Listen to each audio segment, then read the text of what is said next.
हमने देखा है कि बहुत सारे ऐसे बच्चे हैं जो सेल्फ हिटिंग में आ जाते हैं, हेड बैंगिंग में आ जाते हैं, सेल्फ स्लैपिंग होती है। कई बार हम देखते हैं वो खुद को बाइट करते हैं और इतना बाइट करते हैं कि परमानेंट मार्क्स आ जाते हैं। सबसे पहले मुझे किस चीज़ को देखना पड़ेगा कि क्या वो बिहेवियर जो है वो उसके पीछे ट्रिगर कौन से हैं।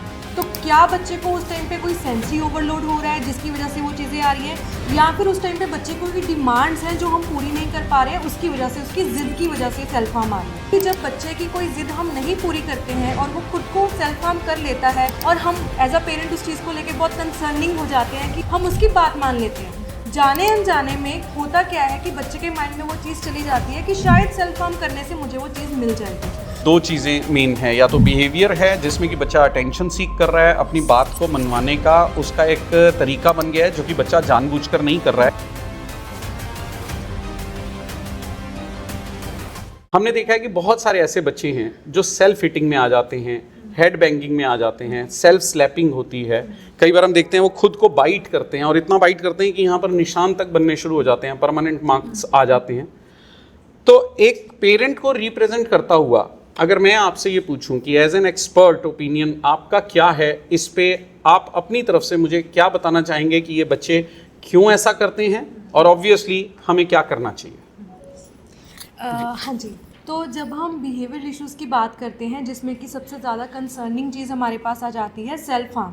तो सेल्फ हार्म के ऊपर जब हम देखते हैं चीज़ों को लेके, जैसे सर ने एक्सप्लेन किया कि सेल्फ बाइटिंग आ जाती है, हिटिंग आ जाती है, हेड बैंगिंग आ जाती है, तो सबसे पहले मुझे किस चीज़ को देखना पड़ेगा कि क्या वो बिहेवियर जो है वो उसके पीछे ट्रिगर कौन से हैं। तो क्या बच्चे को उस टाइम पे कोई सेंसरी ओवरलोड हो रहा है जिसकी वजह से वो चीज़ें आ रही हैं, या फिर उस टाइम पे बच्चे को कोई डिमांड्स हैं जो हम पूरी नहीं कर पा रहे हैं, उसकी वजह से, उसकी ज़िद की वजह से सेल्फ हार्म आ रही है। तो इस चीज़ को देखने के लिए दोनों ओपिनियंस के ऊपर हम लोग बात करेंगे।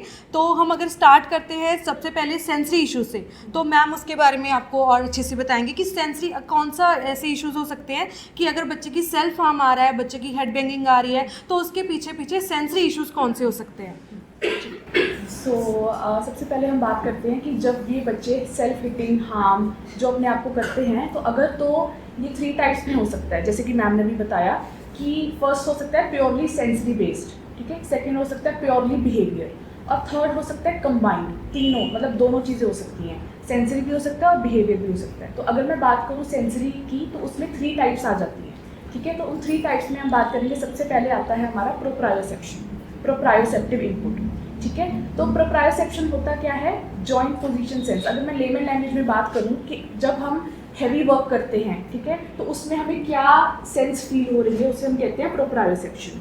तो जो ये सेल्फ हिटिंग होती है, कई बार आपने देखा होगा कि बच्चे ऐसे करते हैं, चिन पे प्रेशर लेते हैं, हेड बैंग करते हैं, ठीक है। तो ये सारी चीज़ें आ जाती है प्रोप्रायोसेप्टिव सीकिंग में, ठीक है। तो इससे हमें पता लगता है कि बच्चे को हो सकता है कि बच्चा प्रोप्रायोसेप्शन सीख कर रहा है। बट ये हमें श्योरिटी कैसे होगा कि ये बिहेवियर भी हो सकता है या सेंसरी भी हो सकता है, तो उसके लिए हमें असेसमेंट्स करनी पड़ती हैं। बच्चे को रेगुलरली 1 वीक तक ऑब्जर्व करना पड़ता है कि हमें देखते हैं। इसके साथ साथ हमें ये देखते हैं कि कई बार बच्चे जंपिंग करते हैं, बेड पे कूदते हैं, ठीक है। अगर सेल्फ हिटिंग के साथ साथ हमें ये सारे सिम्टम्स भी देखने को मिल रहे हैं डेली रूटीन में, तो हम कह सकते हैं कि जो इसकी हिटिंग है वो प्रोप्रायोसेप्शन सीकिंग की वजह से आ रही है। दूसरा पॉइंट जो हमारा आ जाता है बिहेवियर को लेके, तो अगर बच्चे की वो हिटिंग या सेल्फ हिटिंग जो है वो बिहेवियर की वजह से आ रही है, तो सबसे पहले हमें ट्रिगर्स को फाइंड आउट करना पड़ता है कि कौन सी ऐसी चीज़ है जिस तरीके से बच्चा जो है बार बार खुद को हार्म कर रहा है। फॉर एग्जांपल अगर हम बात करते हैं ज़िद को लेके कि अगर बच्चा उस टाइम पे स्टबर्ननेस जो है उसकी वो दिखा रहा है, वो स्टबर्न बिहेवियर दिखा रहा है, तो उस टाइम पे क्या होता है कि बच्चे की अगर ज़िद पूरी नहीं हो रही है तो वो खुद को हिट करना स्टार्ट कर देते हैं। जैसे कि बिहेवियर बनते कैसे हैं कि अगर बच्चे ने कोई चीज़ मांगी, हमने नहीं दी, तो बच्चे ने सेकंड टाइम पे मांगी, उसने टेम्पर टेंट्रम्स किए और हमने वो चीज़ दे दी, तो बच्चे का वो उसके माइंड में क्या चला जाता है कि मेरे से जो है मैं टेम्पर टेंट्रम करूँगा तो मेरी ज़िद पूरी हो जाएगी। सेम ऐसे ही जब बच्चे की कोई ज़िद हम नहीं पूरी करते हैं और वो खुद को सेल्फ हार्म कर लेता है, फॉर एग्जाम्पल वो हेड बैंगिंग स्टार्ट कर देता है या सेल्फ बाइट कर लेता है, और हम एज अ पेरेंट उस चीज़ को लेकर बहुत कंसर्निंग हो जाते हैं कि बच्चा क्यों कर रहा है, हम उसकी बात मान लेते हैं। जाने अनजाने में होता क्या है कि बच्चे के माइंड में वो चीज़ चली जाती है कि शायद सेल्फ हार्म करने से मुझे वो चीज़ मिल जाएगी।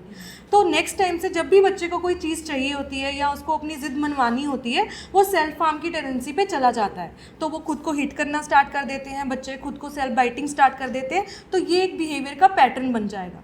बट इस चीज़ को आइडेंटिफाई करने के लिए हमें पहले ट्रिगर्स के ऊपर काम करना पड़ेगा कि कौन सी ऐसी चीज़ है जो बच्चे को बार बार ट्रिगर कर रही है। तो ये हम एक इंट्रोडक्शन में इस चीज़ को बोलते हैं। सो इसमें बेसिकली जो मैं आपकी बात समझ पाया, दो चीज़ें मेन है। या तो बिहेवियर है जिसमें कि बच्चा अटेंशन सीख कर रहा है, अपनी बात को मनवाने का उसका एक तरीका बन गया है जो कि बच्चा जानबूझकर नहीं कर रहा है, क्योंकि बच्चे जो उनके ब्रेन अभी डेवलप हो रहे हैं, हम ये बात कर रहे हैं अर्ली इंटरवेंशन के टाइम के ऊपर, जब बच्चों का ब्रेन अभी डेवलप हो रहा है। सो बच्चे को नहीं पता है कि क्या सही है क्या गलत है, लेकिन उसके दिमाग में अचानक ये चीज़ एक सर्किट सा बनना शुरू हो गया कि जब कभी मैं ऐसा कोई टेंट्रम करता हूँ, ऐसा बिहेवियर करता हूँ, तो मेरी बात जल्दी मान ली जाती है या मुझे जल्दी अटेंशन मिल जाती है।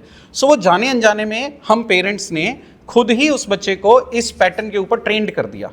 लेकिन इसका मेरे ख्याल से सबसे अच्छा पॉइंट ये है कि अगर बिहेवियरिज्म के हिसाब से अगर हम बात करें तो बिहेवियर्स जो होते हैं वो बन भी सकते हैं, तो बिहेवियर बदल भी सकते हैं। तो ये मुझे लगता है कि काफ़ी अच्छे तरीके से, और इसमें जो रोल है वो मैं समझ पाया हूँ कि इसमें पेरेंट के ऊपर ज़्यादा काम करना पड़ेगा बजाय कि बच्चे के ऊपर। और अगर सेंसरी इशू है तो वो बच्चे के ऊपर ज़्यादा काम करना पड़ेगा। तो मुझे ये समझ लिया कि अगर मैं इसको 80-20% में रख दूँ तो बिहेवियरिज्म के पॉइंट ऑफ व्यू में 80% पेरेंट का रोल है, 20% थेरेपिस्ट का। और आप में बिल्कुल इसका उल्टा 80% ओटी में अगर आ जाते हैं, सेंसरी इश्यूज हैं, तो 80% रोल जो है वो प्रोफेशनल्स का हो जाता है बच्चों के ऊपर, और बाकी 20% पेरेंट्स के ऊपर। अब हमारी बात आती है, कई बार ये दोनों चीज़ें भी हो सकती हैं, और जिस तरीके से आपने भी बात की कि हमें उसको पहले एक बार सेग्रीगेट करना पड़ेगा, पैटर्न्स देखने पड़ेंगे, ट्रिगर्स देखने पड़ेंगे। ऑब्वियसली वो हमने यही देखना है कि बच्चे की हेड बैंगिंग कब हो रही है, किस समय हो रही है, वो बाइट खुद को कब कर रहा है, क्या उसके पिछले रहे हैं। और ऑब्वियसली इसमें जब एक पेरेंट और प्रोफेशनल जब मिलकर बच्चे की एक प्रोफाइलिंग करेंगे तो उससे काफ़ी हद तक हमें अंदाज़ा हो जाएगा कि ये किस वजह से ऐसा हो रहा है। क्योंकि किसी भी सॉल्यूशन के लिए पहले हम उस प्रॉब्लम को अगर सही तरीके से समझ पाएंगे तो उसमें बेहतर काम कर पाएंगे। कभी कभी हेड बैंगिंग में क्या होता है, हम देखते हैं, या अगर तो वो बिहेवियर होगा तो हमने कोई बात नहीं मानी तो उस वजह से आ रही है। कभी कभी क्या होता है, बच्चे बैठे बैठे भी जैसे फ्लोर के ऊपर कर लिया, या हम ज़्यादा क्लोज हग्स कर रहे हैं, अपने पेरेंट के जो फोरहेड होता है उस पर हम रब कर रहे हैं या कडलिंग कर रहे हैं ज़्यादा, तो उससे हमें इन छोटी छोटी ऑब्जर्वेशन से देखने में पता लगता है कि ये बच्चा प्रोप्रायोसेप्शन सीख कर रहा है। ठीक है। दूसरी बात अगर हम बोलें कि स्पेसिफिकली मैं ये पिंचिंग के ऊपर बात करूंगी, पिंचिंग के ऊपर हमारी फिंगर टिप्स की जो सेंसेशंस होती हैं उस पर बात करूंगी। तो अगर बच्चा पिंचिंग कर रहा है तो हो सकता है कि वो टेक्टाइल सीकिंग कर रहा है। टेक्टाइल मतलब प्योर टच होता है, टच की सेंस होती है। जैसे हमें कई बच्चे स्क्रैचिंग करते हैं, उनको टेबल पे स्क्रैच करना है ना, नेल से है ना, हर जगह पे स्क्रैच करना, तो उससे क्या होता है, पिंचिंग अपने आप डेवलप हो जाती है। अगर तो वो वही चीज़ है, देखना पड़ेगा ऑब्जर्व करके कि ट्रिगर पॉइंट्स क्या हैं, कि बच्चा कब कब पिंचिंग करता है। अगर वो बैठे बैठे रैंडमली अपना स्क्रैचिंग कर रहा है टेबल पे, तो हमें ये पता लगता है कि बच्चा अपने फिंगर्स के ऊपर टेक्टाइल सीकिंग कर रहा है। तो ऐसी ऑब्जर्वेशंस हमें रेगुलर बेसिस पे करते रहना है ताकि हम क्लियर हो सके कि हमने काम किसके ऊपर करना है। सेम इसी तरह से बिहेवियर का जो पार्ट आ जाता है, कई बार क्या होता है कि बच्चे को हम कुछ करवा रहे हैं, कोई ऐसी चीज़ करवा रहे हैं जो उसको पसंद नहीं है, तो उस टाइम पे बच्चा क्या करता है, उस चीज़ को मना करने का, बिकॉज एक्सप्रेसिव नहीं है। हमारे जो अर्ली इंटरवेंशन वाले बच्चे हैं उनका मेन जो कंसर्न हमारे लिए रहता है वो एक्सप्रेसिव नहीं होते हैं, अपनी नीड्स को एक्सप्रेस नहीं कर पाते हैं। तो उसके लिए उनका एक्सप्रेस करने का जो वे होता है वो सेल्फ हार्म बन जाता है, बिकॉज उस टाइम पे उनको पता है कि अगर वो सेल्फ हार्म करते हैं उस टाइम पे, तो जो चीज़ हम उनसे करवाना चाह रहे हैं, चाहे वो कोई एक्टिविटी है या फिर चाहे घर पे भी हम उनसे कोई करवा रहे हैं, इंस्ट्रक्शन फॉलोइंग करवा रहे हैं, कुछ भी, तो वो खुद को सेल्फ हार्म करना स्टार्ट कर देते हैं। उससे क्या होता है कि उनको लगता है कि शायद ये चीज़ करने से मेरा जो काम है वो करवाना बंद कर देंगे, वो चीज़ रुक जाएगी। और उसमें समटाइम्स जो हमारी एक्टिविटीज़ होती हैं या बाकी चीज़ होती हैं उसमें भी कुछ ट्रिगर्स ऐसे होते हैं। फॉर एग्जाम्पल, अगर किसी बच्चे को ऑडिटरी इश्यूज़ हैं, जैसे सेंसरी ऑक्यूपेशनल मैम आपको ज़्यादा समझा देंगे कि जैसे अगर बच्चे को सेंसरी इश्यूज़ में ऑडिटरी इश्यूज़ हैं, तो ऑडिटरी इश्यूज़ में क्या है कि मैं बच्चे को कोई ऐसी एक्टिविटी कर रही हूँ जिससे बार बार उसका वो वाला बिहेवियर जो है वो ट्रिगर हो रहा है, वो सेंस जो है बार बार ट्रिगर हो रही है।